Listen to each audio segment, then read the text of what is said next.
What's up, everybody? Welcome to episode 240 of the Boys in the Booth podcast. Cody Abrams and Melbourne with you, and it's a special edition. Of course, it is our playoff preview show. Boys, it has arrived. The Stanley Cup playoffs are coming up this weekend. Happy Easter to everyone out there as well. Man, am I ever excited. It's just a great time of year, and we are so excited to do our playoff preview show as we've done every single year heading into the Stanley Cup playoffs. Once again, this is episode 240. Welcome to it, our playoff preview show here on Boys in the Booth. Let's get right into it, fellas. We're just going to go through each matchup as we always do. We'll start with the West, right? Start with the Western Conference? Okay. Sure. We'll start with the West. And then at the very end, we are going to show all three of our brackets that we have filled out. And there is something that we all have in common. We all have picked the same team to play in the Stanley Cup Finals in this year's playoffs. So that's a little teaser for you right off the top here for when we show our brackets later on. Okay, fellas, let's get right into it here. In the Western Conference, first matchup we're looking at, the Winnipeg Jets and the St. Louis Blues. Winnipeg, the best team in the National Hockey League this season, and St. Louis, an incredible run, winning 12 in a row down the stretch to get into the Stanley Cup playoffs. We'll start there. Winnipeg and St. Louis. You think this would be an easy pick? 1 versus 8, the President Trophy winning team. The Jets are the most complete team in the league, maybe the most complete team they have ever been. They dominated regular season, scored oodles of goals, and kept the puck out at the best rate in the league. Their power play is number one. Is that good? Their goalie's number one.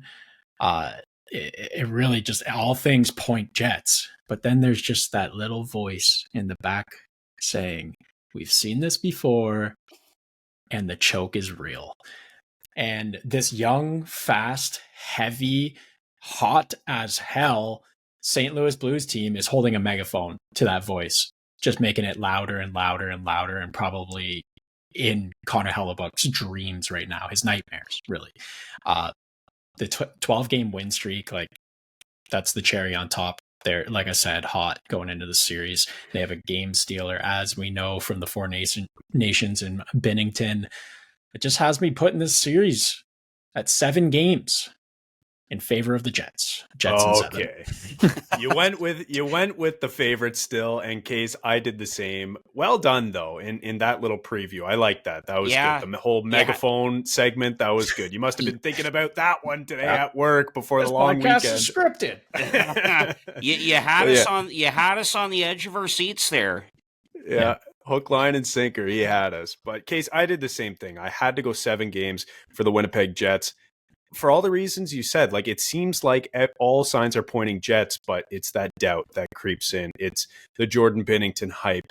It's the St. Louis Blues all being in and around the same age, good mix of players who have been there before, but also all these new guys who are in the 24 to 26-year-old range, coming together down the stretch, all of that. But and you also you wonder which goalie you're going to get in Winnipeg, because Connor Hellebuyck, playoff Hellebuyck, is a different beast in the worst of ways we've seen over the past couple years. And, not saying that it was his fault by any means in the Four Nations, but one guy beat the other guy.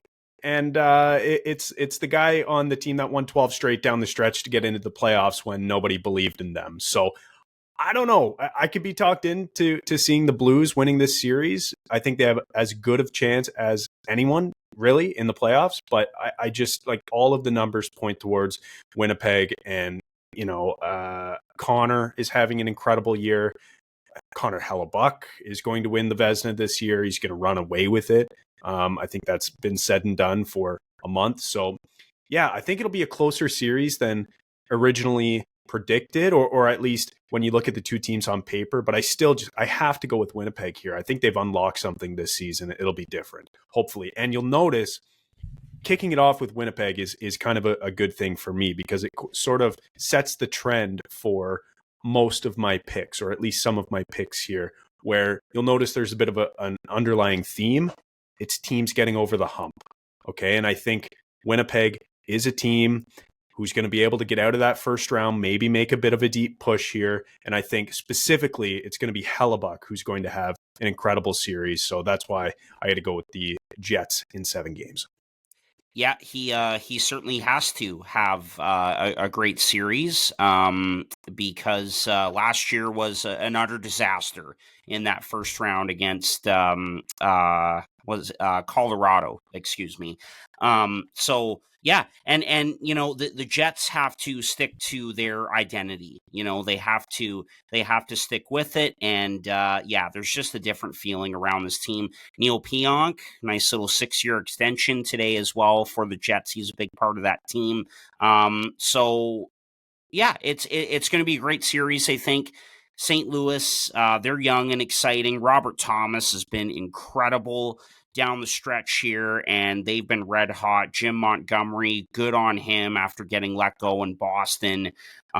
So this will be a great learning experience for a Blues team that is retooling on the fly and doing a pretty darn good job of it with this season in particular.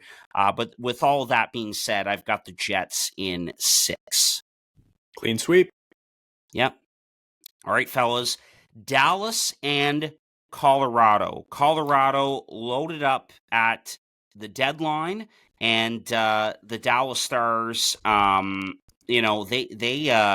boy, oh boy, they have limped their way into the playoffs here. They've lost 7 in a row, some key injuries to Dallas and Colorado, a rematch in round 1 this year of what was a second round matchup last season. Let's get into Colorado and Dallas.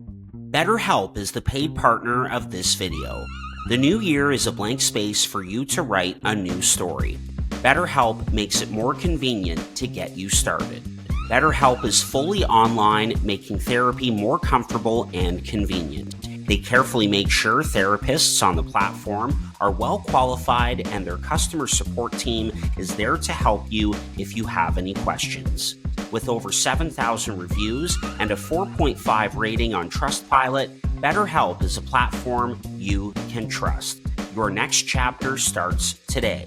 Get 10% off your first month of BetterHelp online therapy at betterhelp.com/boysinthebooth in paid partnership with BetterHelp. We interrupt this podcast to tell you about one of our favorite partners, Sign Up Expert. If you're a sports bettor, whether brand new, casual, or hardcore, listen very carefully because this ad is for you. Guys, line shopping for the best odds matters, and that's why any profitable sports bettor needs to be using multiple sports books to maximize their profits. Thankfully, there's never been a better time to get signed up, and we're here to connect you with the best promotions industry-wide. When you use our link at signupexpert.com/boysinthebooth, you can get access to all the top sportsbooks in your region, along with a review of each platform and its unique benefits. Most importantly, all of these sportsbooks have valuable sign-up offers for new users, and when you register through our link, you will automatically receive the top offer at each one, allowing you to start line shopping right away with an enhanced bankroll. Guys, it's simple. When you use multiple sportsbooks, you ensure that you can always access the best available odds, which is key to successful and profitable sports betting. So if you want to take advantage of these incredible benefits and support our brand at the same time, please consider signing up for your next sportsbook through the link in the description down below, signupexpert.com/boysinthebooth. If you're planning on signing up for a new sportsbook anyways, you might as well use the link and support the boys. So one more time, that's signupexpert.com/boysinthebooth. This podcast is also sponsored by the absolute best ticket app out there, SeatGeek. SeatGeek takes the confusion out of buying tickets, making it quick and easy to get the best deals on tickets to your favorite sporting events. SeatGeek does this awesome thing where they score each ticket out of 10 based on its value, so you know if you're getting a good or a bad deal. If the tickets are green, for example, you better act quick and secure those things because that's a good deal, but if the tickets are red, maybe wait a bit before pulling the trigger and monitor the price in the app. SeatGeek just makes it way too easy. Anyway, here's the best part though. SeatGeek has completely hooked us up. Boys in the Booth listeners get $20 off their first purchase on SeatGeek with the promo code Boys in the Booth in all caps. So click the link in the description down below to download the app, and remember to get your discounted tickets using the code Boys in the Booth in all caps. Get great seats for a fraction of the cost with SeatGeek. The winner of this series will go to the Stanley Cup Finals. Oof. That's where I'm gonna stick in the mud. That's what's gonna happen right here. The winner of this series will be in the finals, and I actually have the winner of this series winning the cup. I've been banging that Dallas Stars drum for a long time now, and I think I picked them for the finals last year. I think I even picked them to win the cup last year. Obviously wrong. But they have all the makings of a great playoff team. They have the size, they have the speed, the skill, the experience, the youth, a goalie who can steal games. They're decent special teams. Just like all things are pretty favorable for the Dallas Stars. But they're a little banged up, and they're coming up against the best opponent in the West. Colorado is scary. They gave us a scare again early on in this season, but the ship has been rightened. That they did such a great job there. Now they're the favorite to win the cup. Obviously, they have the top end talent in the guys I don't even need to mention, but now they have the depth for the first time, and they have the goaltending to back it up on top of that. Plus, Landeskog is back, which is going to be just such a bump. Even if he is a fourth line player for some reason, for some reason would be he's been gone forever, but that bump mentally in the dressing room, like even just that farm team, when he was joining them for one game and he came into the dressing room, they're showering with water bottles. It's like, this guy is a presence in the dressing room, and it's going to add so much to this team, especially in this first series, which is maybe the most important series for Colorado. McKinnon will lead the playoffs in points, Colorado in 7. Could have been Dallas in 7 with a fully healthy Heiskanen, but Colorado in 7. Wow. That is a bold take, Case, that the winner of this series will go on to the final. And did you say win the cup or just go to the final? The way I did my bracket, win the cup. Okay, fair enough. Bold take. I don't know if I'll go that far, but boy, it really feels like it's Colorado's year, doesn't it? Like just with the whole roster turnover, adding 2 new goalies, adding depth down the middle like they've never had before. Brock Nelson and Charlie Coyle, those are your 2 middle 6 centers, which is, just as good as when they had Naz Kadri down the middle back when they won in 2022. So yeah, it really feels like it's their year this year. And with Landeskog coming back, like the vibes, like you talked about, Case, are just going to be totally immaculate. Even if, it's a Steven Stamkos situation, and say he only plays 2 minutes in a game, has 1 shift and scores. Like, by the way, that was crazy that happened with Stamkos. But if Landeskog plays a little bit, realizes, the pace is too fast for him, whatever, he's still going to be around the guys. He will have still gotten into a game. It will be a huge deal for him and the team. So yeah, I've got to go with Colorado. I picked them in 6 games. I thought about picking them in 5. I like Dallas a lot too, but I just think they're different this year in a bad way. They're banged up. Like you mentioned, Heiskanen is out. Don't know when he's going to come back, if he's going to come back. Robertson went down the other night. He is a really important piece for their team. They're kind of leaky on the back end compared to how they used to be. Obviously they don't have a guy like Chris Tanev, who's been the Maple Leafs' best defenseman this year, and he could have been on Dallas making their blue line better.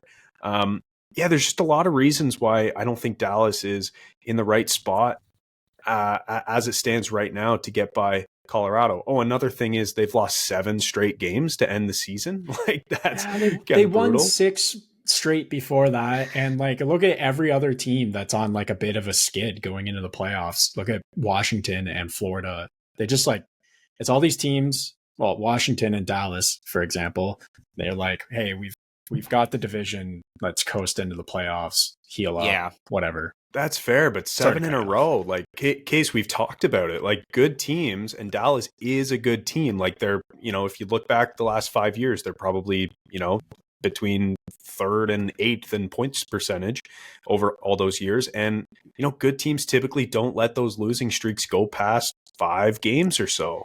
Yeah, but if that's the case, then it's going to be Montreal, St. Louis in the finals.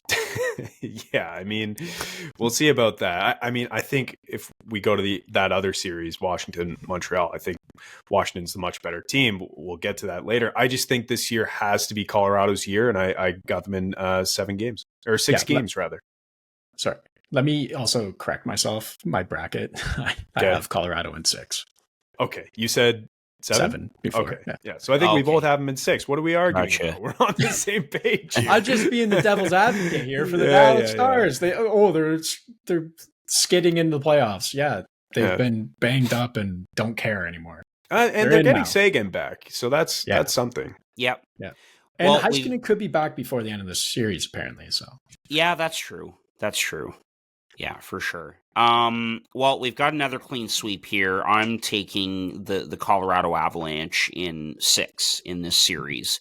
But I'm really curious to see what Mikko Rantanen is going to do in this series. Obviously, it'll be emotional for him. It'll be emotional for the Avalanche, because they're facing a former Av, and he was there for a long time and was so good there, of course.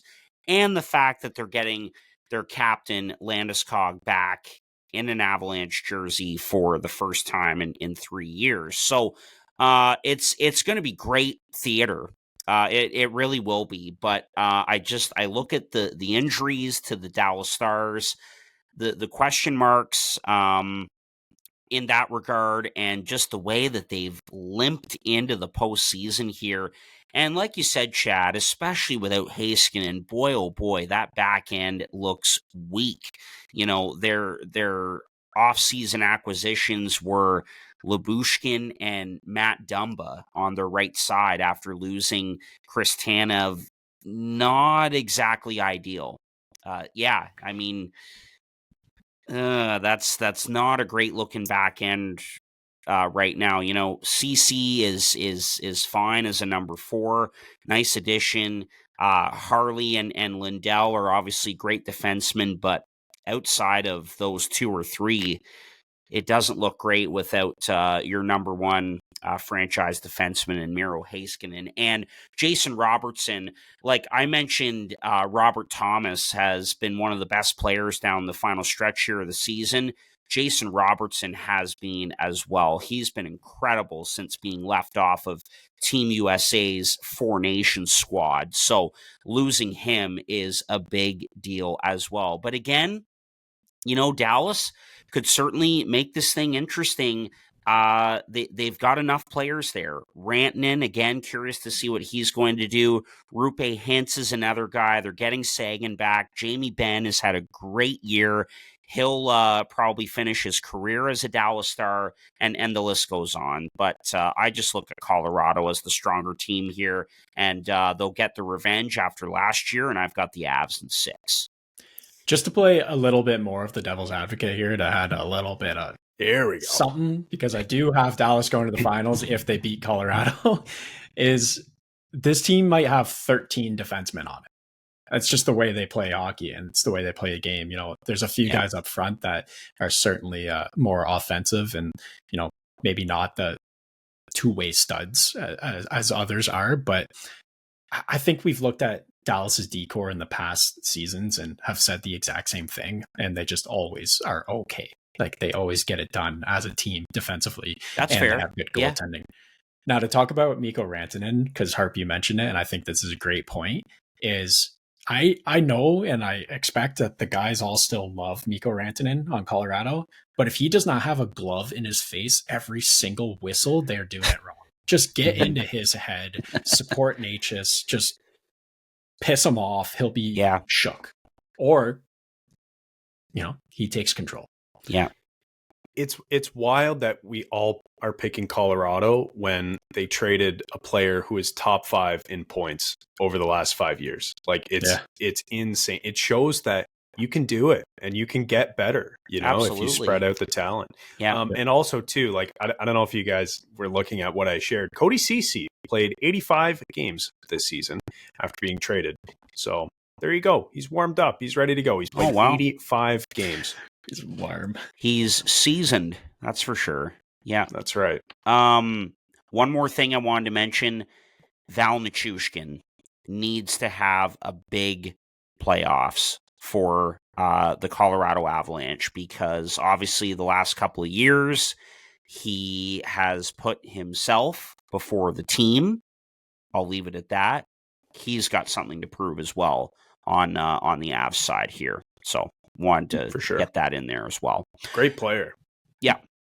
When he is in and being responsible. I'll just say that. All right, fellas, we'll move on here to our third of 4 series in the West in the opening round. We've got Vegas and the Minnesota Wild. Minnesota back into the Stanley Cup playoffs after a disappointing season last year. They're getting healthy. The Vegas Golden Knights, once again, they have been terrific this season. Stanley Cup champions, of course, in 2023. Jack Eichel will certainly get some Hart Trophy consideration for the kind of year that he's had in Vegas. The Golden Knights and the Wild, what say you? I don't have much to say about this series. I've got a very complete team in Vegas versus a very fine team in Minnesota. My money's on the complete team. And I can't really find a flaw in Vegas's game at the moment, except maybe goaltending, but we've said that before, and someone will step up for them. Someone always does. It could be Adin Hill, could be Samsonov, who knows. It seems like there's been a carousel there, and everyone's been good in Vegas. This team is chock full of experience, and they play the right way for the playoffs. It's the same story every year with them. Whereas Minnesota is going to need Kaprizov to absolutely carry them through these playoffs. And it's not that Minnesota is a bad team. I just think Vegas is that good. Vegas in 5. Wow, in 5. I'll be rooting for the Wild. I'm out there saying I'm rooting for the Wild. Vegas in 5. I'm going to go Vegas in 7.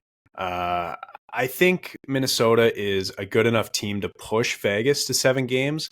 I originally had Minnesota or Vegas in 5, and then I pushed it to 6. And I'm like, you know what? Like, with Gustafsson in net, with Kaprizov up front, with Faber on the back end, Brodin who shuts it down. Like, this team has the pieces. Rossi's had a good season.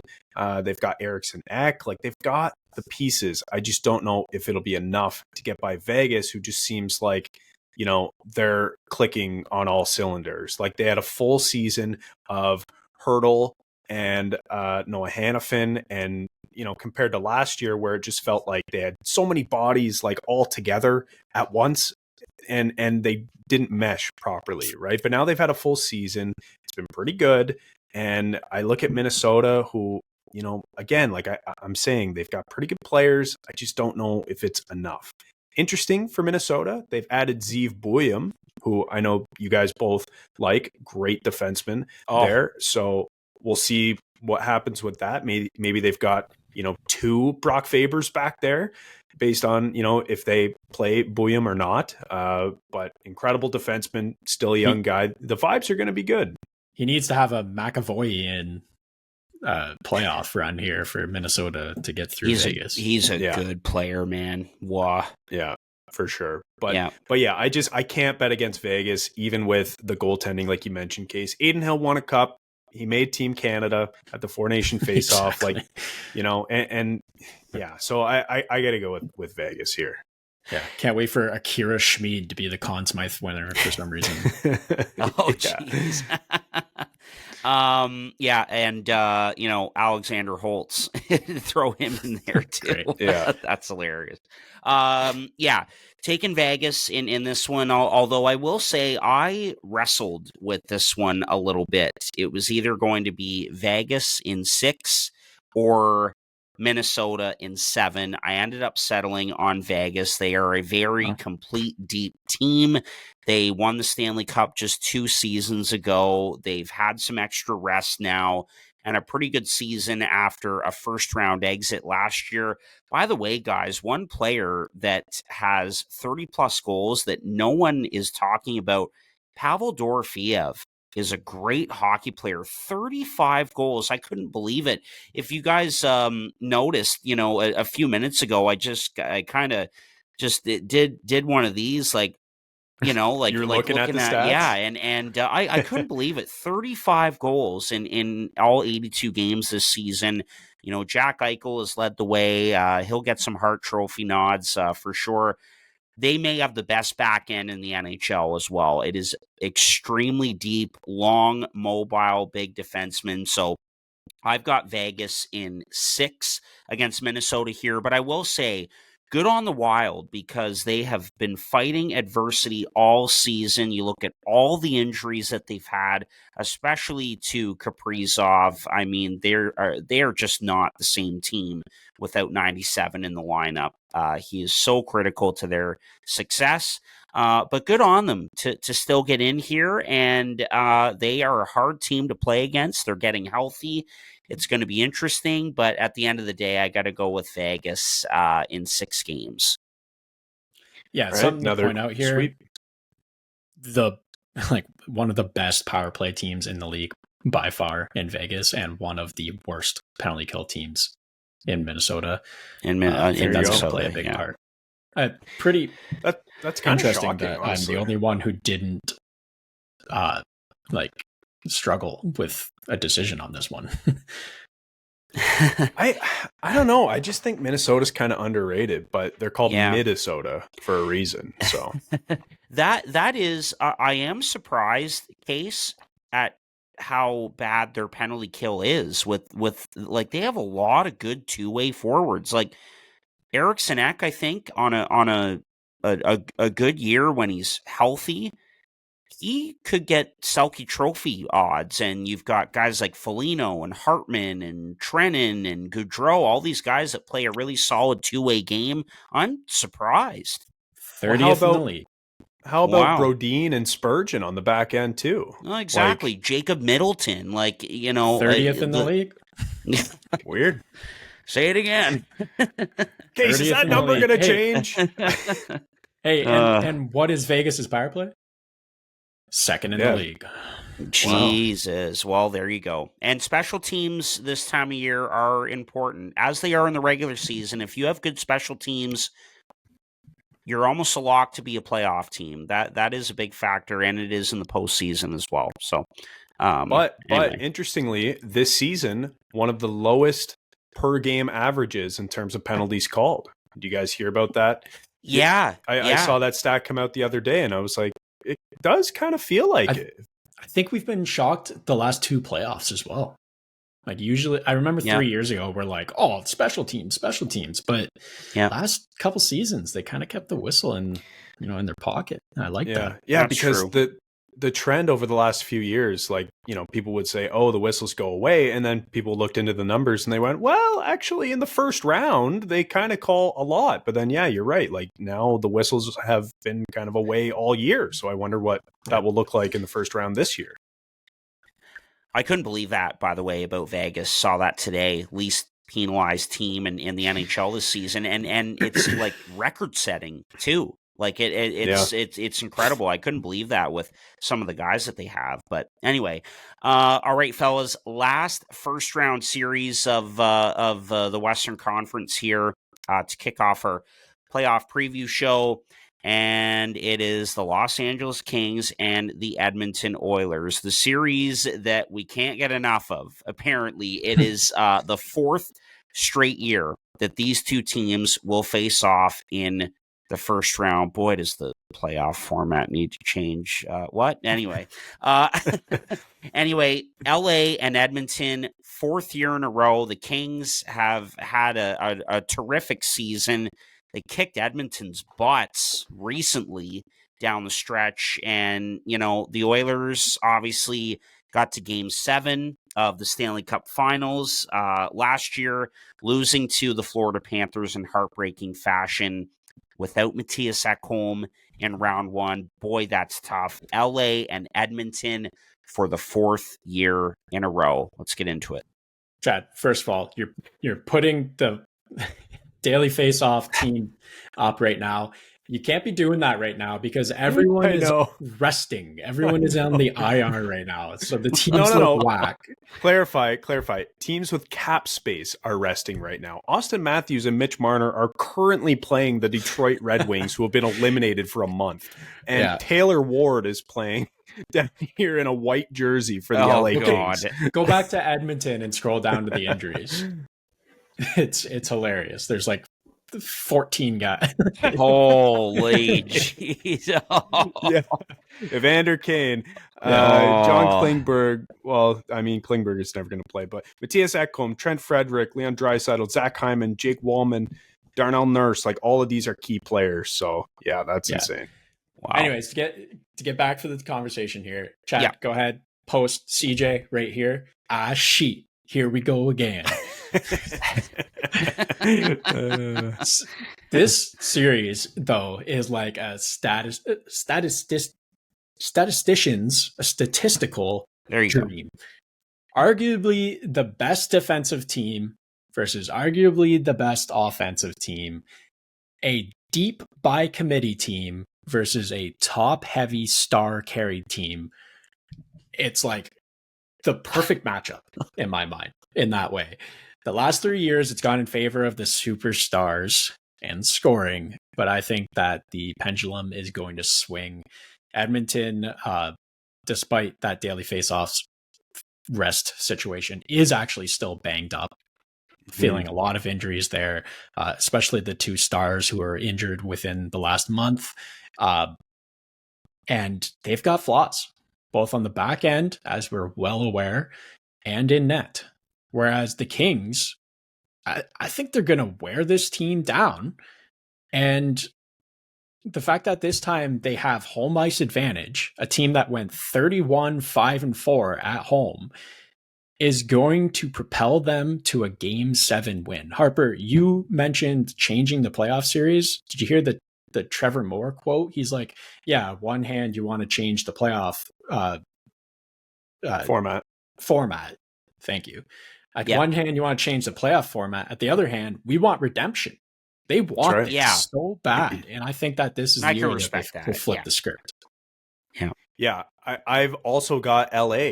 Okay, so we agree here. We'll see what Harper says. But this is probably one of the most contentious series because for the last 3 years, I think most people have picked Edmonton year over year because of the star power. But like you said, Case, they've kind of limped into the playoffs, the Oilers, that is. They have serious flaws with their team. Imagine how much better they would be this season with Broberg and Holloway and not Jeff Skinner and Victor Arvidsson, which, by the way, at the time, I liked Arvidsson. I thought that was the right move. Don't know about Skinner. I thought Buffalo probably should have just kept him. So I can't really fault them for doing that. But point is, neither of them worked out. And Skinny, as they call him in the locker room I saw, is going to play his first playoff game ever after playing like 1,000 regular season games. Jeff Skinner. That's insane to me. Yeah. So he'll be fired up. So maybe he'll flip the switch in this series. But at the end of the day, like, I just think LA is a better built team top to bottom. I like their goaltending better. I like their back end better.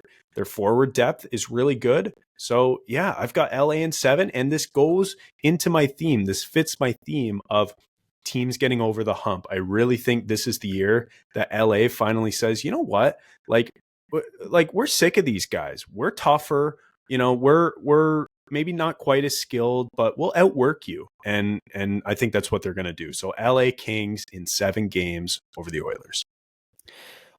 Well, we've seen 7-game series before between these two teams. A couple of years ago, we certainly saw that. Looking forward to this one again. This has become, a great little first-round playoff rivalry for sure.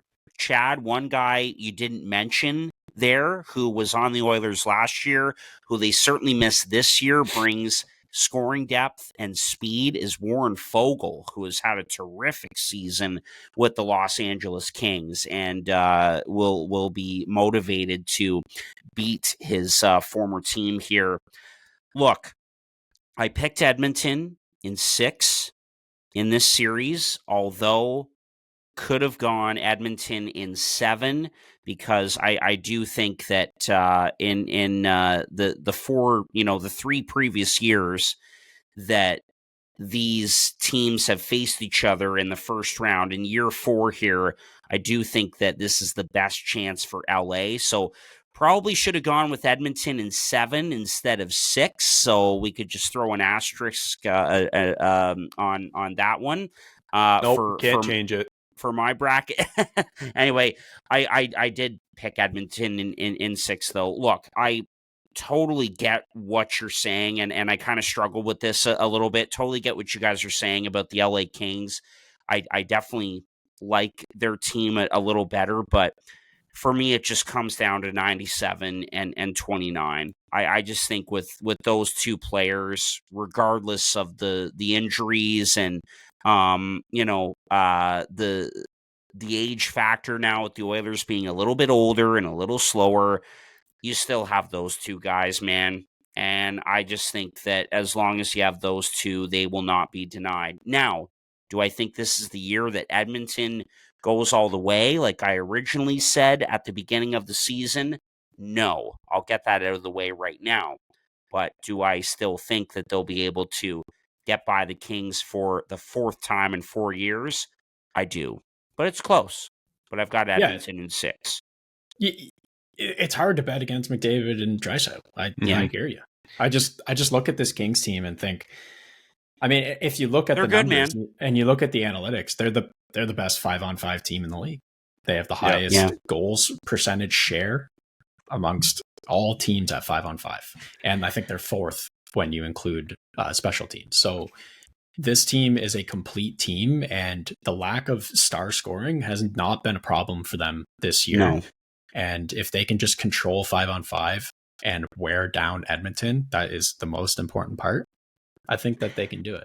But and for Harper, I hear you, man. You can't bet. He's making the right pick. He really is. Like, Case, you and I are the ones who are going off the board here. Edmonton is the right pick. They just went to the Cup final last year. They went to Game 7. They almost pulled it off, coming back, and they couldn't get it done. And Stu Skinner was incredibly good in the playoffs. He's been terrible this season, but it's just that's something we haven't even got to yet, Chad. As an LA stan here, what's the one thing we haven't mentioned? Darcy Kuemper. Oh well, yeah, there you go. That is a caliber goalie. That is a perfect marriage. Second time around, first time around in LA, he was great. Second time around, he's been even better. Like, that is a perfect marriage. Yeah. By the way, surprisingly, who's been a nice fit with the LA Kings? Kuzmenko as well. Yeah. So they've got a nice little chemistry going there. There you go. They do. And good trade, the Kuemper trade, by the way, because for sure PLD has fit in nicely in Wash. So very even trade. Absolutely. Yeah. No, you love to see it. Alrighty, that does it for the opening round in the West, boys. So we will move on here to the Eastern Conference, round 1. And we are starting off with the series that we're so looking forward to. I mean, my goodness, it's been so long. 21 years since the last Battle of Ontario in the Stanley Cup playoffs, the Toronto Maple Leafs and the Ottawa Senators. Let's go. Leafs and Sens. Let's get into it here.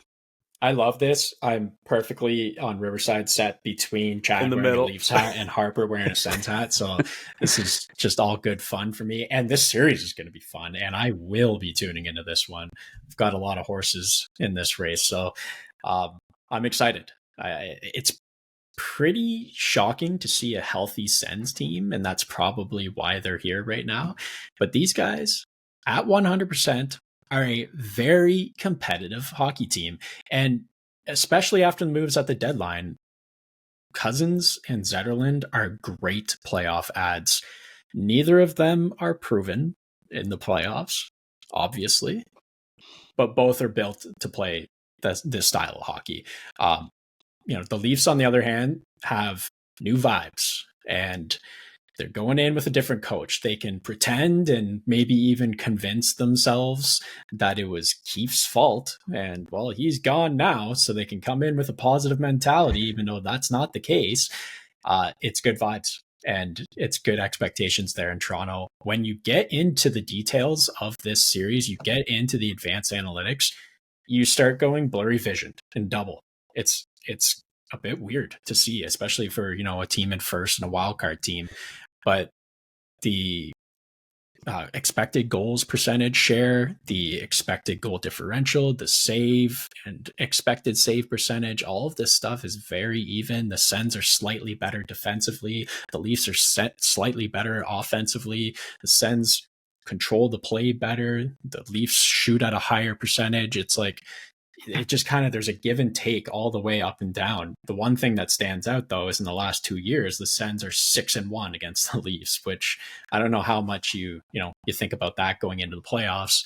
I would say don't put too much into that. But at the end of the day, this series is a lot closer than you think. Both teams have something to prove in a very, very different way. The Sens are trying to prove that they're out of the rebuild and they belong here. The Leafs have guys that are, trying to prove that they are playoff contenders and they deserve $1 billion next season. And as a team, they are trying to show that they're better than what they've been these last few seasons in the playoffs. They're better than their coach and they can get it done. It's going to be great. That being said, I'm giving the slight edge to home ice advantage, and I have the Leafs in 7. Oh, 7 games. That would be such a series. I'm picking the Leafs in 6. I'll give it to you right away. If it goes 7, that will be absolute torture to watch, but fun, because I got to say right off the start, the Battle of Ontario is where some of my very first hockey memories were made. The Maple Leafs played the Senators 4 straight years in the playoffs and won all 4. Okay, I was too young to remember the first couple, but I sure as shit remember the last couple. And Patrick Lalime remembers all of them, and he was terrible in all 4 series. But the Sens used to be a juggernaut in the regular season, and they would beat the Leafs up and down the ice in the regular season and finish way higher in the standings. And then the Leafs would come in the playoffs, and you would have guys like Darcy Tucker and Ty Domi and Joe Nieuwendyk and Matt Sundin and Gary Roberts and Brian McCabe and guys like that who would just outwork you. And their goalies were incredible too. Ed Balfour famously for the last one, Cujo for the first few. So yeah, these are where some of my earliest hockey memories were made. I'm so excited for this series, especially because, obviously growing up in Brockville closer to Ottawa, I was always the odd man out. All my friends were either Sens fans or Habs fans or whatever, except for you two weirdos who were fans of weird teams. But for the most part, in that area, it's a lot of Sens fans. And growing up as a Leaf fan, you just heard it all the time, right? Especially in the regular season when you get beat all the time. But then you could hang your hat on the playoffs. That used to be the Leafs, okay? And I hope that this distant group, memory. Yeah, I hope that this group doesn't ruin it for me and all Leaf fans. The whole idea of the Battle of Ontario, and yeah, you can beat us in the regular season all you want, but we own you in the playoffs. That's what I want to see this year from the Maple Leafs. I'm not going to give you the cliche like I've probably done every other season where I tell you that this year is different. I gotta say, guys, it kind of does feel a little different here. It kind of does. There it is. But it feels like 2 seasons ago, right? Where they got Ryan O'Reilly at the deadline and Jake McCabe and Nola Chari and a few other players to fill in. And it just they just had a complete team, right? But they were still lacking a little bit. And that was in net. That was the one part of the team that you could still point to and be yeah, okay, Jack Campbell, he had that stretch where he won 10 in a row or whatever and was incredible, but he just didn't feel super confident in him going into a series no matter what. And you've got nightmares thinking about him playing games or Samsonov or whoever it was. God, you guys know how much I loved Freddie, but in the playoffs he was terrible as well. So this season, I think the reason feels different. I mean, there's a few reasons. And again, like I don't want to get trapped in that cliche of it feels different, but the Leafs haven't had goaltending this good, honest to God, since maybe those series against Ottawa, since having Ed Belfour or Cujo. Like the goaltending hasn't been this good in a long time.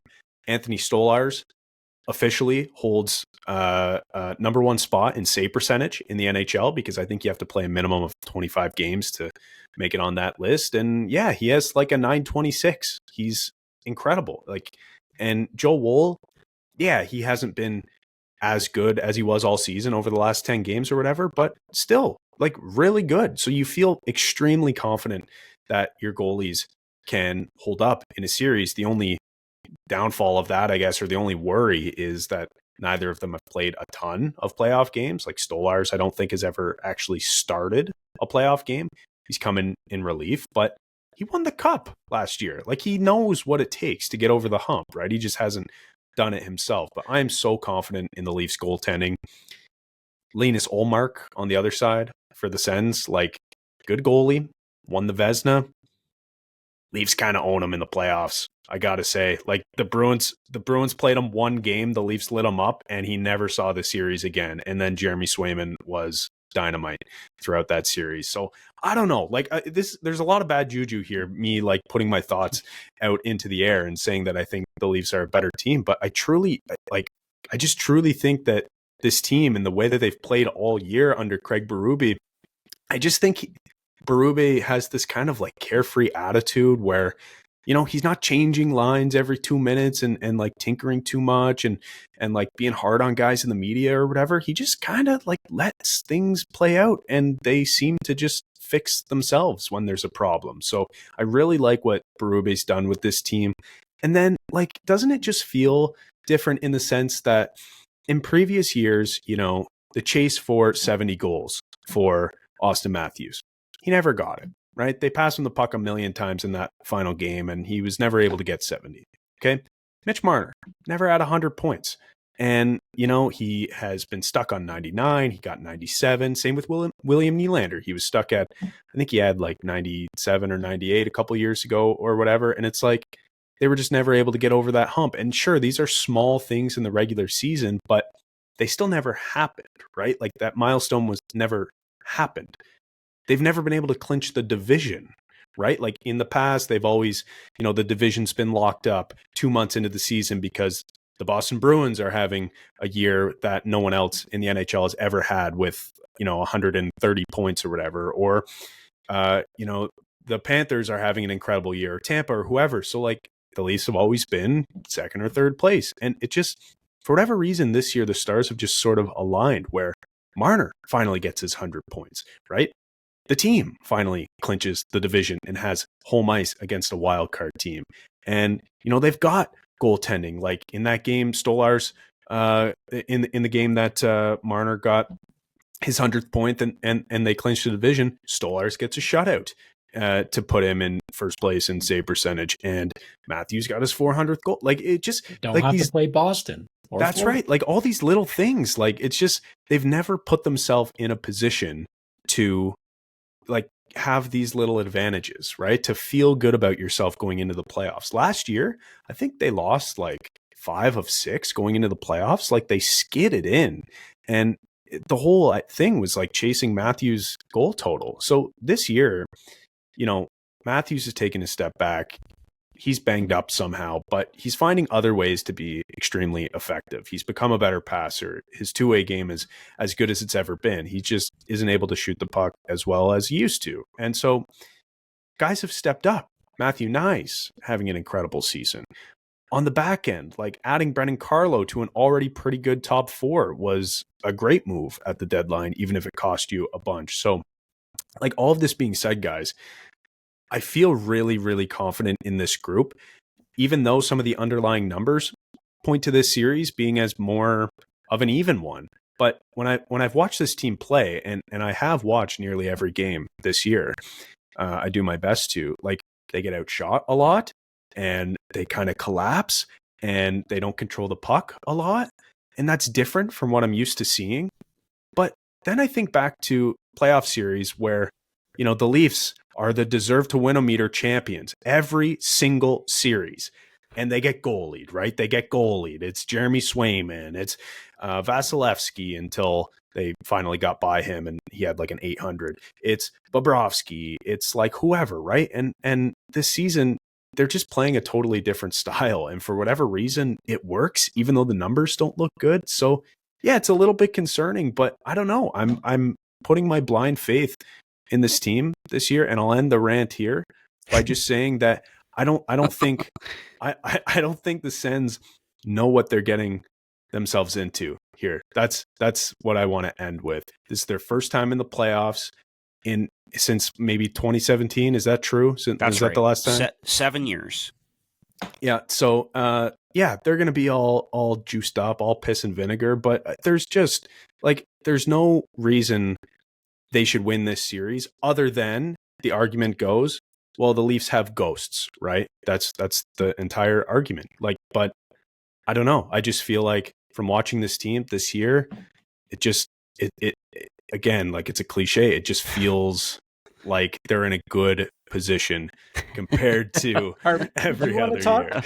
That's it. Are you sure? Is there anything else you want to get off your chest?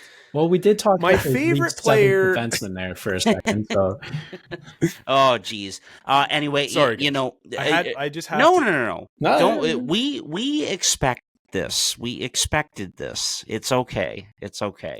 Anyway, just again, so excited. Like just as a hockey fan, for me in particular, like my team isn't in the playoffs again.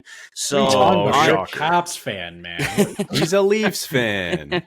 So I'm so excited, and of course, I overpaid on tickets for Game 3 in Ottawa on Thursday, but I don't care. Like I have to be there because it's going to be absolutely electric, and this series has 7 games written all over it. Toronto, look. For them, it does feel a little bit different. I love the style that they play. It's more of a playoff brand of hockey under Craig Berube, who I just love as a coach.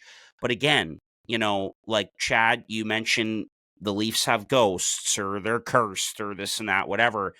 The big boys have to show up here. The big boys have to show up in the Stanley Cup playoffs and have some nice things aligned for them here. Austin Matthews gets his 400th career goal after missing out on 70 last year. That's another little point to make there.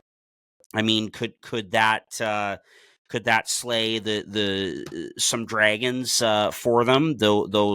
Those core players, talking about Matthews and Marner in particular, maybe, but we'll see. So the Leafs need that, and for the Senators, look, they're coming into this playoffs with house money. Like Brent Wallace mentioned, and we certainly thank him for joining us on the last podcast here.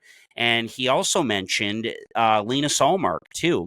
And Chad, you did make the point there, which is true, that Ullmark only played the one game for Boston last year in that first round series against the Leafs. He got lit up, and then it was Jeremy Swayman the rest of the way. But look, Ullmark now is the clear number one guy. He has won a Vezina Trophy, and he's been terrific for the Ottawa Senators. So I think he's got a chip on his shoulder, and he's going to be terrific. And then I just can't wait to see Brady Tkachuk in the playoffs for the first time. I mean, he is just going to be just shot out of a cannon. I can't wait to see it. Like I said, this has got 7 games written all over it. It reminds me of Toronto and Montreal during the bubble. Sorry to bring that up, Chad, but it kind of reminds me of that, except the buildings are going to be packed. Battle of Ontario is back, and I just can't wait. However, despite the fact that I have an Ottawa Senators cap on, I'm picking the Leafs in 7, but I just think this is going to be fantastic. Can I read you a quote? Just because Harp talked about Brady Tkachuk. This is from Sean McIndoe from The Athletic. Yep. He was doing some oddly specific predictions for the playoffs this year, and this one's titled Brady Tkachuk will Brady Tkachuk. At some point in the near certain Maple Leafs series, he's going to do something controversial and vaguely dirty that will A, have Toronto fans calling for a suspension, B, not result in that suspension, and C, make you kind of hate both fan bases over how unbearable they're being about the whole thing. In the prediction business, this is the equivalent of taking the free space on a bingo card. That's so perfect and so accurate. It's very good. I love that. Dude, I heard that. It was either earlier today or yesterday. Someone brought it up on a podcast, and I thought it was the funniest thing. And yeah, like that's going to happen. I picture it going total Nazem Kadri vibes. Like, guy gets into the playoffs for the first time, he wants to make an impact and just goes totally overboard, gets suspended. Like, that's what in the nose. Yes. Yeah. Yes. And with that noggin that he has, like that could cause World War III. Like that's, so I could see him doing something dumb like that. And I mean, we have to move on here, I know, but the last thing I'll say, like, look, it is a thing to bring up, right? We saw Travis Green, back Brady earlier in the season because he was getting a lot of criticism earlier on in the year when the Senators were struggling, and it's like, geez, every time you look, our captain is in the penalty box for something. Yeah. Now, you would rather tame a tiger than paint stripes on a kitty cat, as the saying goes. So that that applies to Brady Tkachuk, and it's going to be very exciting to see him in the Stanley Cup playoffs for the first time. Anyway, this is going to be fantastic.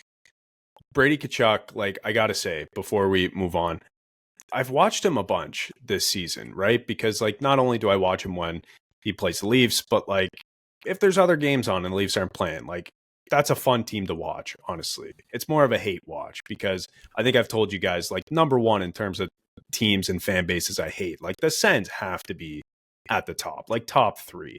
Like, yeah, I hate the Tampa Bay Lightning, Florida Panthers, but, like, it's not the same kind of hate. I hate their team, right? But I don't hate everything around their team. But for the Sens, yeah, that's real hate, and it goes back decades. But the amount of times I watch Brady Tkachuk, and you watch him out there, and it's like, do you play hockey or do you just like go around trying to instigate? Like it, and he's such a good player, right? So you just think to yourself, like, if he just did less of that and focused more on like scoring and passing, like he might be, a 90-point player one day. But I don't know. So I feel like he gets carried away.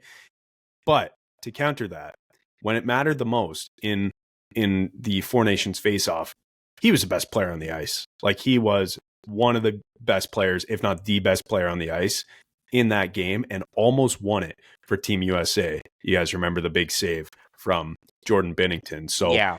He can be a difference maker if he settles down. It just really depends. You know who also scored in that game? Jake Sanderson. Yeah, as well. That's right. He's a really good player. He's a really good player. And I gotta read right now, Harp. I gotta read save percentages from Linus Ullmark. Just the last thing I'm gonna do. Okay. All right.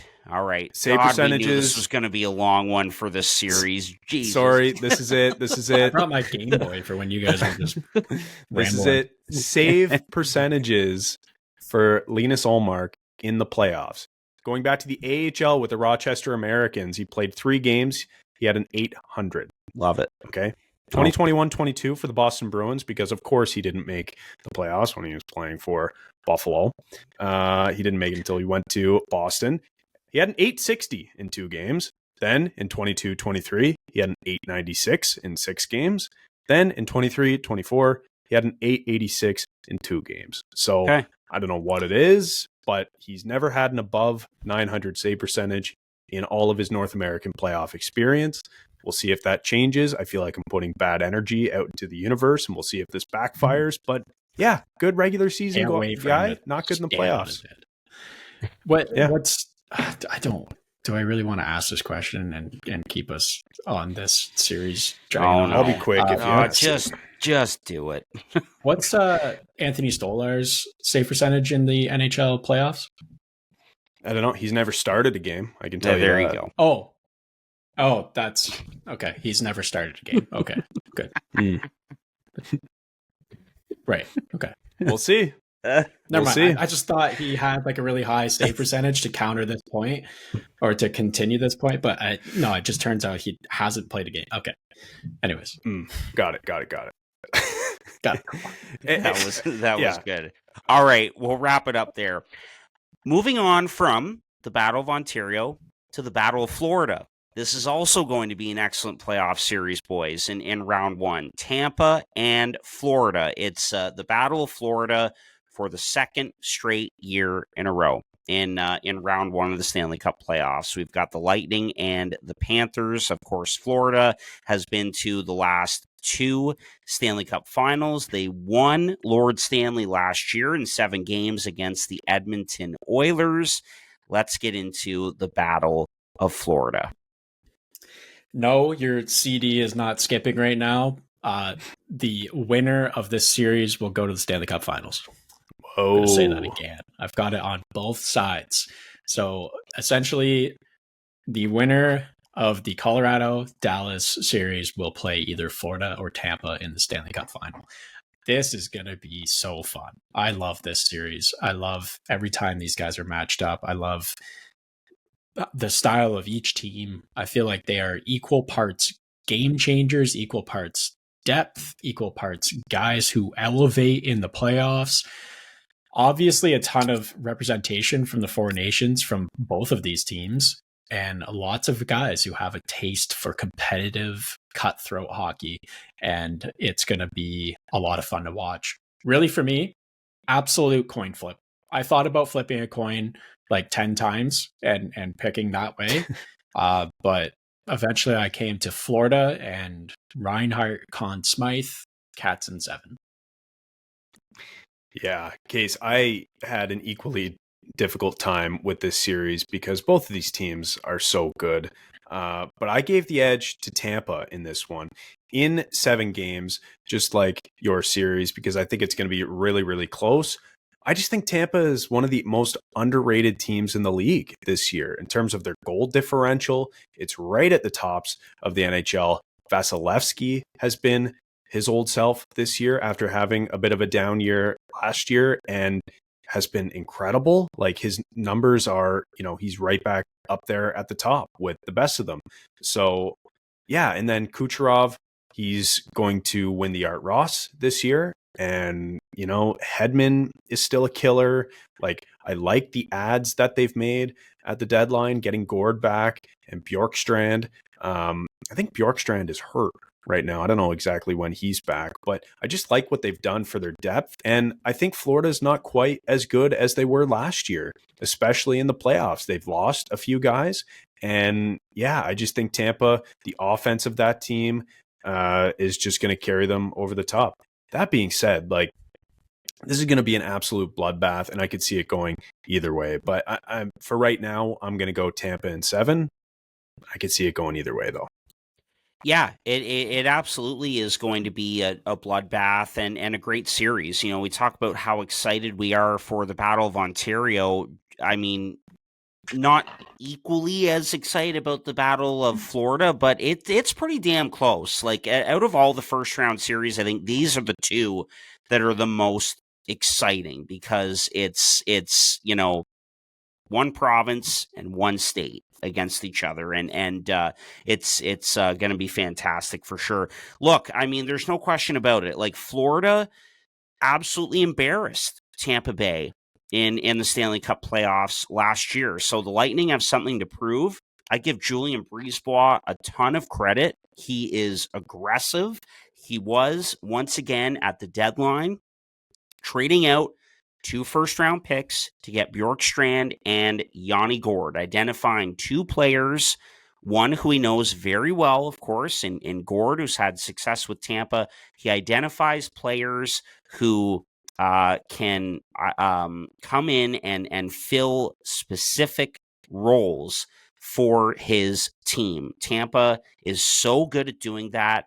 They don't care about the price that they pay, and it usually fits, with the exception of Tanner Jeannot, of course, but I digress. And again, we go back to the summer, took a big gamble with moving on from Steven Stamkos, brings in Jake Gensel, comes in as advertised, 41 goal season, just absolutely terrific. Kucherov takes up a lot of the oxygen when it comes to the Lightning, but they are a pretty deep team, especially now with the additions of Gourde and Bjorkstrand when he is able to come back healthy. Braden Point does not get enough credit, I don't think. Anthony Cirelli has gotten back to the way he was a couple of years ago. I think the back end is a little bit deeper now as well, and Vasilevsky is like his old self, as you mentioned, and let's not forget too, this team has had a lot of rest the last couple of years. It's been disappointing for them, of course, but they have the experience, they have the star power and the depth. Brandon Hagel, I forgot to mention him. I mean, he was just incredible this season, and that contract looks so good for a long time. And with Florida, my concerns with them are mainly on the back end.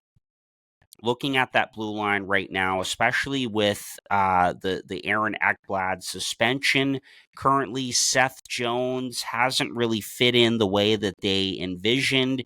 And also the injuries, some of the uncertainty. We really don't have a clear picture on what's going on with Matthew Tkachuk and that sort of thing. So I just think too, I think the Panthers are. To me, they're a little bit tired. They've played a lot of hockey over these last 2 years, and Tampa was in that spot as well for 3 straight seasons, and they've kind of had a bit of a break here, but they are back, and I have them winning this series in 7, and I have them going to the Stanley Cup Finals. Wow. I'd say that Florida's nice and rested up. They've been resting their top dogs for the last couple of games. Matthew Tkachuk's got a nice break so that you can sit on LTIR. He's actually not injured and let that slip by accident, and now is getting into trouble. Wait, really? What's going on there? There's a little bit he said something in an interview that it kind of makes it sound like he's not hurt. And people are upset. At least that's what I've been told. Idiot. And I mean, Aaron Ekblad got a nice 20 game break. He's fine. He's nice and rested. So stick a needle in you, Aaron, and get a nice break. He's fine. Ekblad's gonna who's he gonna replace? Uvis Balinskis or Jacob Magna? Because boy, both those guys in games consistently for this team is just odd to see. Like, that back end used to be and flip a coin for that one.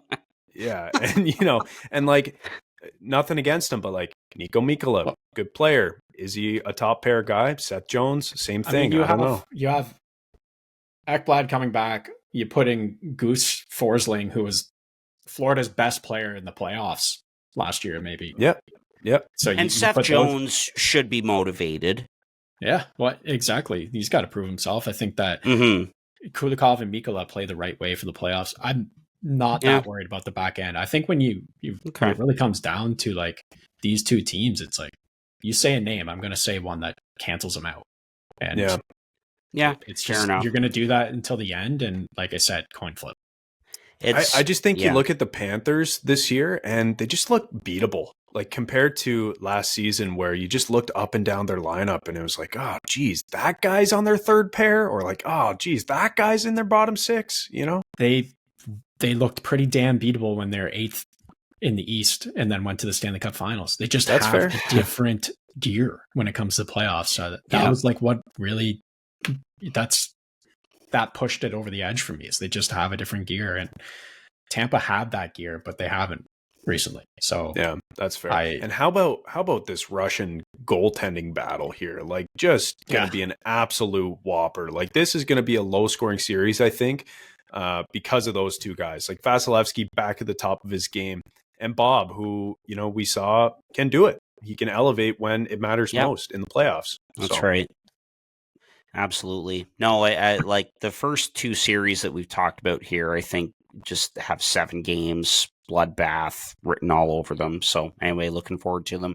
Okay, boys, 2 first round series to finish off with here in the East, and moving on now to the Washington Capitals and the Montreal Canadiens. Talk about a tale of 2 completely different seasons for the Washington Capitals. In particular, they were the last team to clinch a playoff spot last year. They were one of the first teams to clinch a playoff spot this season. It's been an incredible year for Washington. They've definitely tailed off a little bit lately, but it's been a great year. Ovi obviously gets the all-time goals record. Congrats to him. And for Montreal, man, oh man, like to think that, you know, they go to the Stanley Cup Finals in 2021, shockingly, in a weird pandemic kind of year, but good on them. They still got there. And then they strip it down. Kent Hughes and Jeff Gorton come in and take over hockey ops. They bring in Marty St. Louis, an unproven coach. And 4 years later, they get into the Stanley Cup playoffs. Just pretty amazing. And again, just, you know, knife in and twisted into the hearts of, you know, Red Wings fans, Sabres fans, you know, I just, anyway. So this is going to be an interesting series. There's a history here. Like, remember, like, oh, the Capitals got shellacked in that series or whatever. Like, we've seen that before. Washington and Montreal. Let's get into this one. 3 of 4 here in the East in round 1. Yeah, talk about not Game 7 series. Capitals are one of the biggest teams in the league, and yet somehow also one of the fastest teams in the league. They scored the second most goals this season while keeping the puck out at a top 10 rate. They have the 3rd best goal differential at plus 60. What's Montreal's? Minus 18. One of only 2 teams in the playoffs with a minus goal differential. The Caps have the youth and the speed to keep up with the Canadiens, but then add all of the superior experience and the way they play the game, the way they play heavy and physical. And I just think that, you know, the Habs have been grinding to get here. It's been very impressive. I'm not going to take that away from them at all. They're exciting to watch, and it's a very good look for the future. But I have the Caps in 5. Yeah, I thought about Caps in 5. I went Caps in 6. So did I. I think Montreal is scrappy enough and sort of running on the fumes and the high of getting into the postseason as they did, you know, taking it right down to game 82. I think they're still going to be riding that high, and they'll be able to get a couple of games on Washington. With that being said, Washington is clearly the better team, and everyone knows that, including the Montreal Canadiens. Does that mean that they don't think they can win? No, of course not. Washington's been, you know, kind of sputtering down, you know, the stretch of the season here, the last couple months or so. And even all those games when, you know, Ovi was chasing his goal record, like, they were kind of losing a bunch. So, but would you argue that's kind of the same as with the Leafs and Matthews, where like, they're in the playoffs. They're less worried about the winning and more worried about Ovechkin scoring, and they're passing a little too much to him, like, for sure. And that's why when it happened so early, like with 10 games left in the season, I was like, good, because if you're a Caps fan, like, you want that to be over as soon as possible, so that you can focus on actually winning games. So, you know, now that everything is behind them in terms of the goal record and everything, yeah, like maybe they're getting their team back. And like, obviously, when you look up and down these lineups, they are the better team. I like their goaltending better. You know, Thompson has been one of the best goalies in the league this year. And, you know, by all accounts, like he's going to be the go-to guy. And, you know, he hasn't been great lately as well, but, you know, he's had a good season. Hurt. He might. Oh, really? He probably won't get the start first game at least. He's supposed to come back. When is he hurt until? Like, I think they put April 24th or something like that. But oh boy. I mean, Lindgren. Lindgren was really good a couple years ago, but yeah, I mean, his last 2 months have been the best part of his season, though. So yeah, so there you go. And playing his former team, so there might be some, you know, some extra juice there for him. But then for the Caps, I like their defense better and their offense. Yeah, like they score a ton of goals. Who knows why? Who knows how? But they get it done. You know, Ovi's on a different level. So yeah, I think Washington's clearly the better team, but I could definitely see Montreal stealing a couple games, Wash in 6. You have to underline liking the team defense better from Washington, because Montreal's team defense is got to be their worst. Oh, stat. For sure. And for sure. I know a lot of Habs fans are pulling their hair out because we haven't mentioned Demidov yet. Who? And yeah, he's gonna add lots of offense for this team. But you know what else Demidov is adding to? Is that god awful expected goals against per 60 number of the Montreal Canadiens, because he's not good at defense.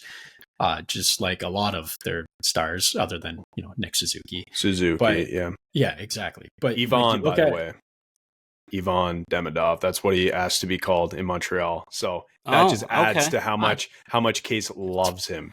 I'm fine with the guy. The fans are a little annoying. But I want to thanks Stephen Ellis from Daily Faceoff for these stats here. But 15, 5, and 6 since the Four Nations Faceoff, and that's what's gotten them into the playoffs. You want to know something interesting about that?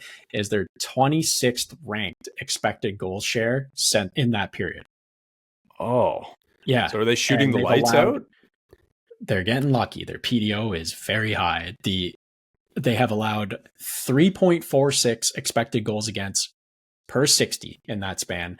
That would put them, if you took that for the whole season, behind San Jose and Anaheim for last, and just ahead of themselves at 3.42 for the whole season. They are a liability on defense against the team that scored the second most goals. Yeah, well, you got Lane Hudson and Jacob Struble and guys like that back there. Plus, like, you know, your forward group, who is relatively inexperienced outside of some of the veterans who had been there. You know, I think I saw a stat, it was 5 guys remain on that team from the 2021 team. I think it was Caulfield, Suzuki, Gallagher, Anderson, and Evans. I think those were the 5.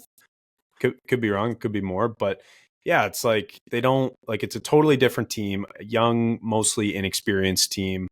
They don't play team defense well, Case, as you're pointing out. So yeah, it's going to be a real struggle.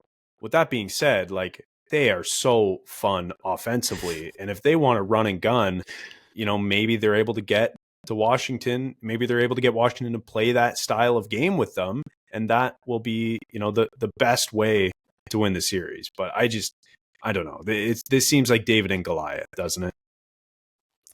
Yeah, I mean, but you know, look at Tampa and Columbus that one year. You know, the Blue Jackets sweeping the Lightning. Like, you just never know. And Washington has had a near perfect season.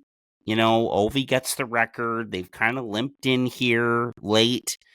You just never know. I know Emerson, my brother is a big Caps fan, as you guys know. I know he's slightly concerned just with the way the team has been playing down the stretch, and you know, coming into this series against a fun, energetic Canadiens team again that, like we talked about with the Senators, is coming into the playoffs here, ending a bit of a drought and playing with house money. You know, they've got no expectations. They're just happy to be in it, and and having fun. So, Is but is he concerned about Washington's play, or is he concerned about the ramifications of losing to the Montreal Canadiens? Because that's what I'd be concerned about. Yeah, it's that, and the addition of Demidov is what he was kind of looking at. But hey, at the same time, on Washington's side, like, I'm really excited to see what Ryan Leonard is going to do, because he's a damn good player as well. Like, you've got the youth on both sides of the ledger here, and with those two in particular. Lane Hudson, 60 assists this season, ties Larry Murphy for the most by a rookie defenseman in NHL history. It's just incredible. And Ovi gets the record, and so it's been a special year for both of these teams. But Washington has the experience, and they're better defensively, and they can score goals. And Samuel Montembeault also has played a ton for Montreal, and I just wonder if he burns out at some point. I really do, but it's going to be exciting to see, playoff hockey back at the Bell Center. Such a special place. We were obviously there for Sweden, Finland during the Four Nations, and that was so cool. So, but with all of that being said, as exciting as this is for Montreal and their fans, Capitals in 6 for me. Speaking of the Bell Center, like, best place to watch a game, those fans are going to be insane. Yep. I think every game they play at home, they're going to have such an advantage. Like, did you see Demidov's first game? He gets 2 points, right? And the crowd's going nuts. They're doing the wave. They're doing the Ole chant. And he looks up and he's just like, oh my God. Like, yeah, like, this is, I think he said something different than that, but he was just like, this is insane. Like, he couldn't get over it. And by the way, like, Demidov, Ivan Demidov is going to be so good. Like, I hate it. I hate it that it's Montreal and they got him at 5th, and like, they drafted Reinbacher, and I thought, okay, this is going to be, they're going to consistently make the wrong pick, right? Reinbacher and Slavkovsky, and like, they're going to keep making wrong picks, right? And then they pick Demidov, and it's like, oh boy, I could see that guy being an absolute killer. We talked him up so much before the draft, and then he slipped to Montreal. We're like, oh, here we go. Yeah. Celine Dion announces the pick too, and it all fit together perfectly. By the way, set like a record, I believe, in jersey sales too. Like, oh my God, over $200,000 in jersey sales for Demidov in Montreal. God, those fans are insane. 93 is good a number, good number, too. man. It is. He looks good out there, and you know what? Like, he looks bigger than he does in the KHL for some reason. Like, yeah, he looks bigger than I expected him to. Like, and his poise with the puck already. Like, yeah, I don't know. Like, it's scary knowing that he's going to be a Hab for the next few seasons. I just want to see a game in this series, one game where we kind of see like Leonard and Demidov, like a bit of a show. Like, Demidov maybe gets a goal or a nice assist, nice play, whatever, and then we see something from Leonard too. And I think that's possible because they are two very talented guys. Anyway, all right, fellas, last series of the first round here in the East. We've got the Carolina Hurricanes and the New Jersey Devils. So, Case, your Devils here a little bit banged up, although they are getting Dougie Hamilton back, which is great for New Jersey. And Carolina, took the bat off the shoulder, got Rantanen, didn't work out, but they've been good again this season. When a lot of people, and I was guilty of this too, really didn't expect a whole hell of a lot from them this season. So moving on now to Carolina and New Jersey in round 1. Sorry, not a lot of people expecting out of Carolina or New Jersey? Carolina. Oh, okay. I mixed that up in my head, and I was like, no, that's sure okay. The Devils had the 3rd best odds for the Cup heading into the season, which is why I'm in so much pain right now. Yeah. Yeah, no, just to mention Hamilton coming back, that's great. I hope they can get Siegenthaler back too. Hamilton getting hurt might have been it was a very good thing for the franchise at the time because Luke Hughes had to step up and found a switch in his game, and he's been absolutely phenomenal. So now having Hamilton back and having that side of Luke Hughes, it's just upped the back end for the Devils that much more. The Devils, okay, they have gonna point out some good things. They have the superior special teams in this series. It's similarly ranked PKs. I think Carolina's slightly ahead of them, but then they're the third ranked power play. The Canes I think are 25th. That was with Jack Hughes. I have to point that out. Yeah. The PP only goes so far in the playoffs, and it's against the top ranked PK. Statistically, the Devils were actually the better defensive team, which comes as a bit of a shocker when you think about the Carolina Hurricanes. But the matchup statistically really leans in favor of the Canes. Stylistically leans in favor of the Canes. They're a very good possession team that wears down their opponent. And watching the Devils as much as I do, I know that when a team gets sustained pressure on them, they go from being one of the best teams in the league to an AHL team very quickly. They cannot have sustained pressure. It's tough to watch because they'll outplay a team all game and then they'll spend 1 minute 30 seconds in their zone, send a pizza up the middle, and it's in the back of the net. It's frustrating to watch. I'm hopeful with this series, obviously, but I'm a realist. I have set my expectations very low. I'm looking forward to next season. The Devils, like you mentioned, are playing. Mentioned for Montreal and the Senators, playing with house money. House money, yeah. Which I'm hoping they catch the Canes on their laurels. The Canes are already thinking about the Eastern Conference Finals and how they can't get by that, and just not thinking about the first round. Hopefully, you catch them off on maybe game 1, you beat them in Carolina, and then game 2, lose. Game 3 and 4, the Devils back at home. Who knows? Markstrom stands on his head. It could happen. It's certainly something. The team's bonding well together, but missing Jack Hughes is huge. They've got a few injuries, bumps and bruises. Tough stretch to head into the playoffs. So I think the Canes are motivated from the last few years, and I think they are going to win this one in 6. The Canes in 6. As much as it hurts for me to say, but I've got to be real here. Yeah. Wow. Good on you. I'm a little more optimistic than you. I'm picking New Jersey in 7 here because I just really want to see it. Like, I think, they're banged up, but like they've won games without Jack Hughes before, like this isn't the end of the world. They still have Jesper Bratt, who, at a lot of times during this season and last, he has been their best player anyways. He's so good. So I don't know. Like, I don't think the Canes are some juggernaut that can't be beat. Do I think they play a really good team first game? Yes. Do I think they're generally pretty good defensively? Yes. Do I think they cycle and put pucks on net better than most, if not all, other teams in the league? Highest Corsi in the league. They control the puck. They're scary. Like, they are scary in terms of how they play. But underlying numbers aside, that doesn't always translate into actual goals and actual wins. Like, the Canes obviously are pretty good. They're at the top of the standings like they are every single year. And Harp, you mentioned off the top, they overperformed this year based on expectations. And the whole Rantanen thing didn't work. They weren't able to sign Gensel. Like, a lot of people were down on this team at the start of the year, at the middle of the year, and, throughout until the end.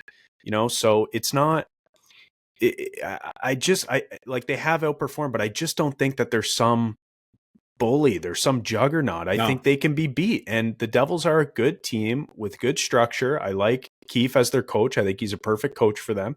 And I like their goaltending. But Case, you mentioned, if Markstrom gets hot, maybe they can win. Dude, I think it's got to be Jake Allen. I think Jake Allen has to be the guy. He's been the better goalie this year.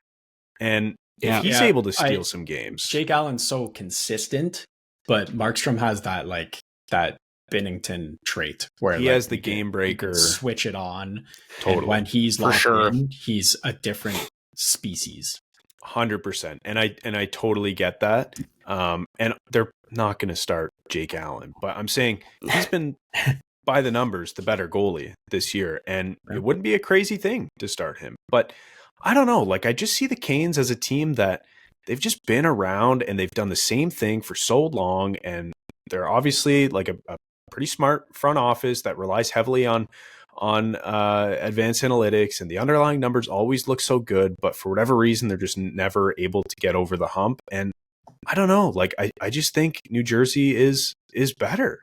Like I might be the only one picking New Jersey on this one. I am, but it's not really though, because I've picked teams to win, to get over the hump when they haven't done it before. Like Carolina's done it before. They've been to the conference finals several times. Like if they make it to the conference finals and they're playing, you know, the Leafs, as I have it in my bracket, spoiler alert, you're going to see those. Then yeah, maybe I'll say, well, the Canes, surely they can get over the hump. But no, like I don't, like in the first round, I don't think there's some juggernaut. I think the Devils can beat them 7 games. Why not? Yeah, like I said, I'm hopeful, and I hope you're right. But it's I think I have some recency bias of the 9-10-1 Devils heading into the playoffs. Yeah. Just it is heartbreaking that 86 isn't in the lineup for the Devils. That is a shame. I was looking at some of the Devils player stats. Luke Hughes, 44 points this season. Terrific. Yeah. Like I think he had like 21 in 19 games without Dougie Hamilton or something like that. Yeah. No, he was fantastic. Nico Hischier as well, career high 35 goals. Like he, to the surprise of no one, he's your captain and just a terrific player. Again, one of those guys that you can put in the Selke conversation year after year. Runner up last year, top 3 this year. That's right. Yeah, he was fantastic this season and down the stretch. I feel a little guilty. This is one of those series. It's kind of like the LA Edmonton one where I kind of want to change it a little bit because I originally had the Hurricanes in 5 games in this series, and in case I do apologize. Oh, I've got the 2 ends here again on Riverside. I don't know. Chad's convinced me. I kind of want to change mine to the Devils now. The way I see it, it's just like, is this team really a juggernaut? Like, come on, like the Devils are good. Okay. Well, it's the case is being realistic, like, and as a Devils fan going with Carolina, could anything happen? Sure. Are we saying Carolina is a juggernaut for winning this series? Absolutely not. Like, no, they're not. It didn't work out with Rantanen. Yeah. But anyway, yeah, it's just losing Jack Hughes is definitely huge. It's a big thing. But again, I mean, all the credit in the world to New Jersey, similar to Minnesota, for riding it out despite the injuries and the obstacles that they've had to deal with this season and getting into the playoffs after what was a very disappointing year last year. Good on them. But I got to give the edge to the Canes here. And I've got them winning this series in 5 or 6 games. Can't change now. That's right. All right. Well, that does it. A little over an hour and 30 minutes here to go through all 8 first round series, and to wrap it up here, why don't we just take a couple of minutes to throw up our brackets, all 3 of ours on the screen here. Speaking of that, I screwed up again, and I have the Canes in 7, not 6. But you'll see that when you throw up my bracket. There you go. Harp, this is yours. Why don't you talk through it, and then Case will talk through yours. Then I'll finish with mine, and we'll wrap the epi.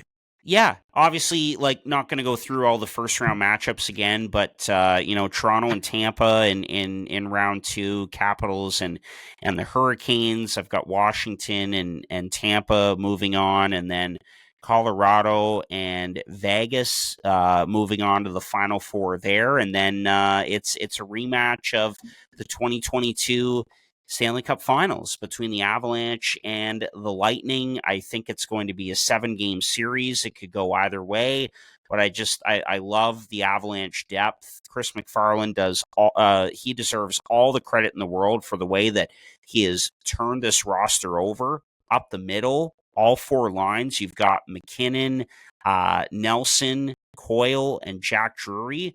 That might be the best center depth in the Stanley Cup playoffs. And I've been a big fan of Mackenzie Blackwood this season as well. And they've got the best defenseman on the planet in Cale Makar. And boys, the last thing I'll say too is,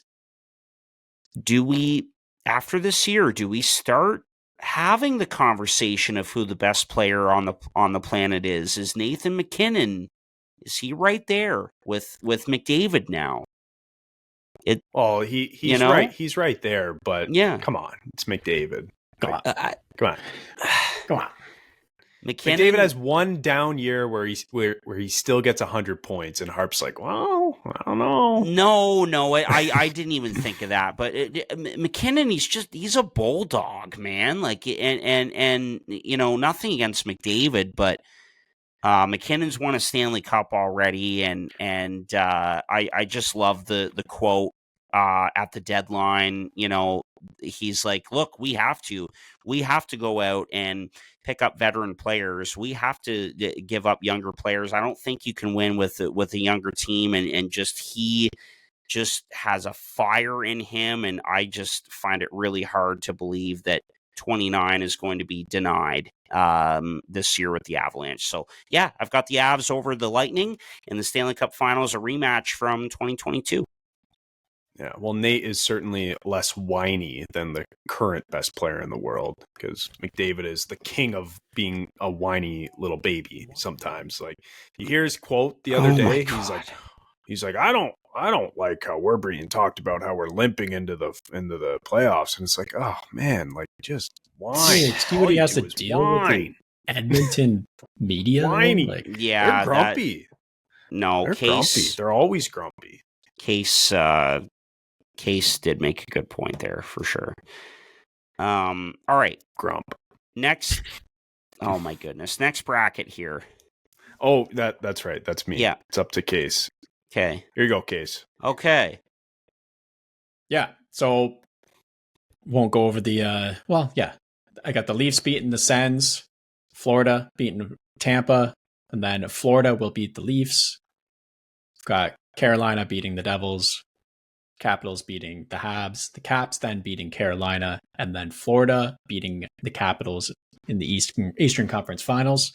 As I mentioned, the winner of the Florida series will go to the finals. Same thing in the West, the winner of the Colorado Dallas series will go to the Stanley Cup Finals. Colorado on their way, beating Winnipeg after they beat St. Louis, and then Colorado beating LA after they beat Vegas, who beats Minnesota.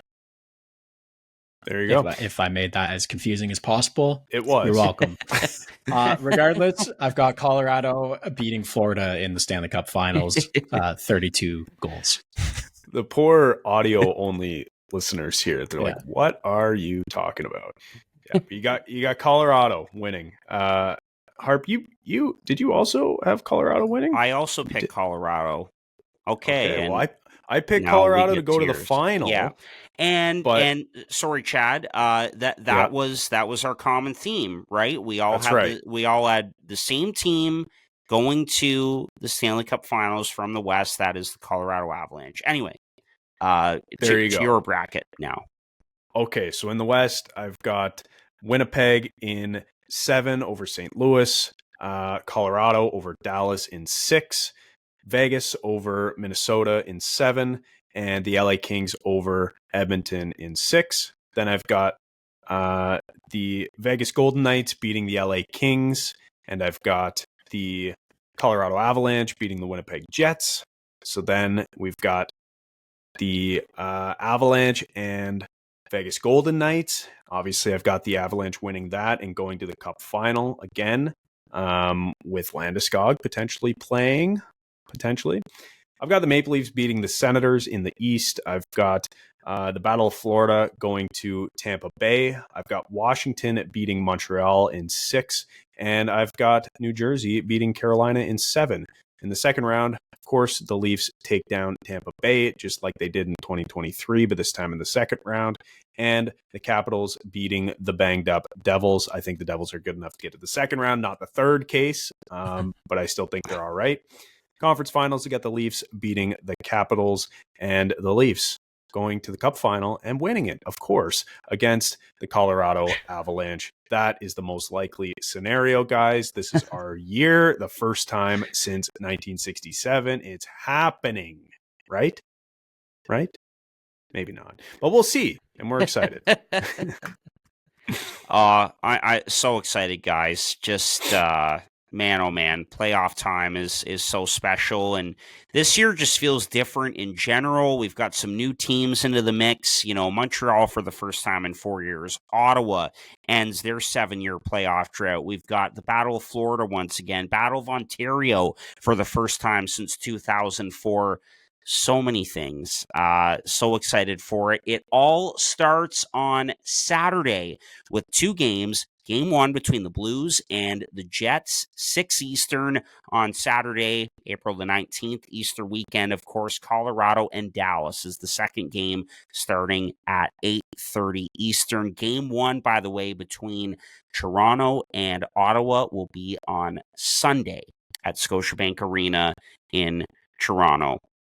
There we go. That is episode 240 of Boys in the Booth in the books.